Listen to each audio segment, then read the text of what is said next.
లక్ష్మి, సరస్వతి, పార్వతి వీటి గురించి చెప్పండి సార్, మీరు పత్రిజీ నుంచి తెలుసుకున్నది. లక్ష్మి, సరస్వతి, పార్వతి. పార్వతి, చాలామంది లక్ష్మి. చాలామంది సరస్వతి ఉన్న చోట లక్ష్మీదేవి ఉండదు, లక్ష్మీదేవి ఉన్న చోట సరస్వతి ఉండదు అని అంటారు. వీళ్ళిద్దరికంటే ముందు పార్వతీదేవిని మనం ప్రసన్నం చేసుకోవాలి. పార్వతీదేవి అంటే మళ్ళీ వెంటనే ఒక రూపానికి వెళ్ళిపోకండి. పార్వతీదేవి అంటేనే విశ్వమయ ప్రాణశక్తి, విశ్వమయ ఎనర్జీ. పార్వతి ఎనర్జీ, తీసుకునే ఎనర్జీ రూపంలో ఉంది ఆ తల్లి. ఎప్పుడైతే మీరు చక్కగా ధ్యానం చేసి ఆ పార్వతీదేవిని ఆవాహనం చేసుకుంటారో రెండో స్టెప్ మీరు డైరెక్ట్గా లక్ష్మీ దగ్గరికి వెళ్ళిపోతారు. ఎందుకంటే లక్ష్మీదేవి అంటే మనకి డబ్బు అనుకుంటాం మనం చాలామంది. ఈ డబ్బుకి ఎనర్జీకి మధ్యలో సరస్వతి దేవి ఉంది, అంటే విద్యావంతురాలు. నువ్వు ఏదో ఒక విద్య నేర్చుకుని ఆ విద్య పట్ల అవగాహన తెచ్చుకుంటే నువ్వు లక్ష్మీదేవి దగ్గరికి వెళ్ళవలసిన పని లేదు, ఆవిడ నడుచుకుంటూ నీ దగ్గరికి వస్తుంది. దానికి ఒక చిన్న ఉదాహరణ, మనకి క్రికెట్లో టెండూల్కర్ చాలా పెద్ద మహానుభావుడు. ఆయన ఎప్పుడైనా ఏదైనా వ్యాపారాలు చేశాడా డబ్బు కోసం? క్రికెట్ కూడా తనకు ప్యాషన్ కాబట్టి ఆడారు. క్రికెట్ సరస్వతి అంతే, విద్య. ఆ విద్యను ఎప్పుడైతే తను చేశాడో ఆటోమేటిక్గా లక్ష్మీదేవి వస్తుంది. వచ్చింది. ఇక నా దగ్గరికి వస్తే నేను డబ్బు కోసం ఏ వ్యాపారాలు చేయట్లేదు. అంటే గతంలో చేశాను, నేను చాలా పేదరికంలో ఉన్నప్పుడు ఏదో వస్త్రాలు అవి అమ్ముకుని అలా చేశాను.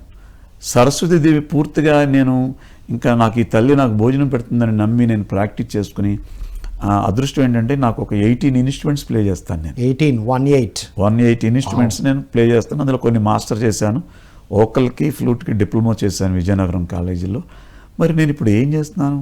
కేవలం సంగీతమే, అందరికీ సంగీతం సరస్వతి దేవితో పంచుతున్నాను. మరి నాకు భుక్తి గడుస్తుంది, నా ఫ్యామిలీ మెయింటెనెన్స్ అవుతుంది. అంటే కోట్లు ఉండాలని లేదు, నీకు అవసరాలు మాత్రం ప్రకృతి ఎప్పుడు తీరుస్తుందండి. ఎప్పుడు ఏం కావాలో అవి అయితే వస్తూ ఉంటాయి. హాయిగా టైంకి నీ పాదాల దగ్గరికి తీసుకొచ్చి పెడుతుంది ఆ సరస్వతి దేవి. అందుకని మనం ఫస్ట్ చేయవలసింది పార్వతిని పట్టుకోవాలి.